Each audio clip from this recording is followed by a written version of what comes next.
देखिए 14 सीटों का अनुमान सामने। बीजेपी को 8 से 11 सीटें जो है वो मिल सकती हैं। एनडीए को 10 से 13 सीट का अनुमान असम में बताया जा रहा है। तो कांग्रेस के पास कितनी सीटें भाई? 2 से 5 सीटों का अनुमान कांग्रेस के पास। अन्य यहां भी खाता नहीं खोल पा रहा है। तो असम की सभी 14 सीट का अनुमान सामने आ गया। बीजेपी को 8 से 11 सीटें मिल सकती हैं।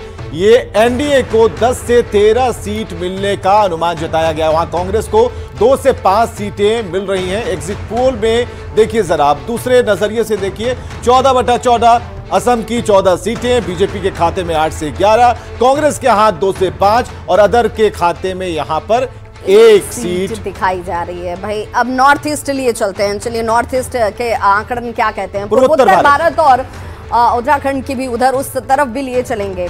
तो बीजेपी को 9 सीट यहां पर मिलती है। एनडीए को 15 सीट मिल सकती है, यानी कि बीजेपी की अलायंस पार्टियों के साथ उसे कितनी सीटें मिल सकती हैं तो उस सीट का अनुमान बताया जा रहा है। बीजेपी इंडिविजुअली अकेले 9 सीट हासिल कर सकती है पूर्वोत्तर भारत में और यूटी की 15 सीट का यहां पर अनुमान। बिल्कुल, और बीजेपी को 9 सीट मिल सकती है। ये और यूनियन टेरिटरी की अगर हम बात कर रहे हैं, जहां पर वहां की इन सीटों की संख्या की हम बात कर रहे हैं, पूर्वोत्तर भारत में यहां बीजेपी 9 सीटें हासिल कर रही है, जो संख्या बीजेपी की तरफ जाती हुई दिखती है।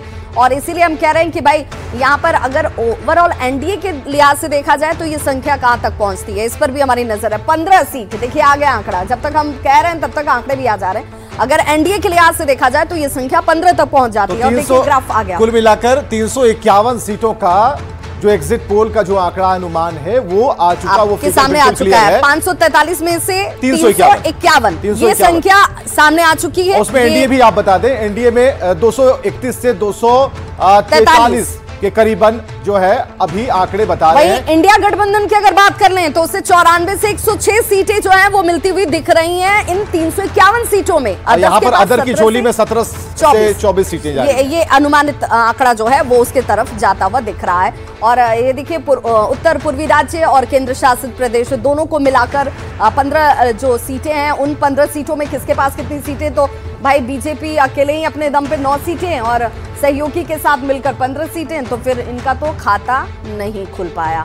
INDIA की अगर हम बात करें, कुल मिलाकर ये आंकड़े बढ़ते जा रहे हैं। हम आपको बताएं कि अभी तक बराबर हम कह रहे हैं कि आप हमारी स्क्रीन को जरूर देखिए। 543 में अभी तक 351 सीट का आकलन आ चुका है। और सीधे ज्ञान रंजन जी के पास जरा चलते हैं, बहुत देर से बैठे हैं। ज्ञान रंजन जी, जो खाका है वो बिल्कुल तैयार है, धीरे धीरे वो बढ़ता जा रहा है।